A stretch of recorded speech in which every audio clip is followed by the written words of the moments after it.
సంధ్య, ఈరోజు లంచ్కి ఏం చేస్తున్నావు? ఈ రోజు మీకు స్ప్రౌట్స్ తో ఒక యమ్మీ సాలెడ్ అయితే చూపిస్తానండి. సో ఇలా మొలకెత్తిన విత్తనాలు వారానికి ఒకసారి ఇలా తినాలి అనుకున్నప్పుడు కొంచెం ఎక్కువ పోర్షన్ లో ఇలా స్ప్రౌట్స్ చేసి పెట్టుకుంటానండి. దాంతో రకరకాలు చేస్తానన్నమాట. ఇలా స్టీమ్ చేసుకున్నానండి 15 minutes. ఈ 10 ఉండాలి, చిన్న పలుకు ఉండాలన్నమాట. మీకు కావాల్సినంత పెరిగేసుకోండి. నేను వాళ్ళ గ్రీక్ యోగర్ట్ యూస్ చేస్తాను. నార్మల్ యోగర్ట్ అయినా పర్లేదు, కొంచెం గట్టిగా ఉంటే బాగుంటుంది. ఇందులోకి సరిపడినంత సాల్ట్, నేను ఇందులో పచ్చిమిర్చి కూడా వేస్తున్నాను. కొంచెం కలర్ కి కారం, 1/2 teaspoon చాట్ మసాలా, కట్ చేసుకుని ఉల్లిపాయలు, కొంచెం కొత్తిమీర ఉంది, కొంచెం ఎక్కువ ఉంటే బాగుంటది. ఇది కివి, పుల్లగా తీగా ఉంటే బాగుంటదండి ఇది మనకి సాలెడ్. సో కివి, కొన్ని టమాటోస్. నేను యాపిల్స్ ఒక 1/2 hour ముందు కట్ చేశాను అనమాట. ఆక్సిడైజ్ అయిపోయి కలర్ మారిపోతుంది. అలా కాకుండా వాటర్ లో వేసి పెడితే కలర్ మారదు. మీకు ఏమైనా పార్టీస్ ఉన్నా సరే ఈ సాలెడ్ చేసి పెడితే భలే ఉంటుందండి. ఇప్పుడు నేను కివి వేసాను కదా, ఆ ప్లేస్ లో మనకి కివి దొరకకపోతే గ్రేప్స్ వేసుకోవచ్చు, పైనాపిల్ వేసుకోవచ్చు, మ్యాంగో వేసుకోవచ్చు, రకరకాలుగా వేసుకోవచ్చు. ఒకసారి ఇది కలిపేసుకొని పక్కన పెట్టుకోవాలండి. ఇప్పుడు స్ప్రౌట్స్ ఇందులోకి ఎలా ఇంక్లూడ్ చేస్తాను అనేది చూపిస్తాను. కొంచెం ఆయిల్ వేసుకోవాలి.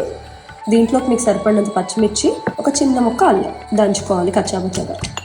కొంచెం ఆవాలు, కొంచెం జీలకర్ర, చిటికెడు ఇంగువ, కొంచెం ఎండుమిరపకాయలు, కొంచెం కరివేపాకు. మనం స్టీమ్ చేసుకున్న స్ప్రౌట్స్ని కూడా ఈ తాలింపులో ఒకసారి వేసి వేయించుకోవాలి. అలాగే మనం దంచుకున్న అల్లం పచ్చిమిర్చి పేస్ట్ కూడా వేసుకోవాలి. అలాగే సాల్ట్ మీకు సరిపడినంత వేసుకోండి. ఇందులోనే నట్స్ అండి. ఇవి రోస్ట్ చేసిన పంకిన్ సీడ్స్, ఇవి రోస్ట్ చేసిన క్యాష్యూ నట్స్, 2 పీకన్స్, 2 వాల్నట్స్. ఇవే వేసుకోవాలని లేదు, మీ దగ్గర ఏముంటే వేసుకోండి.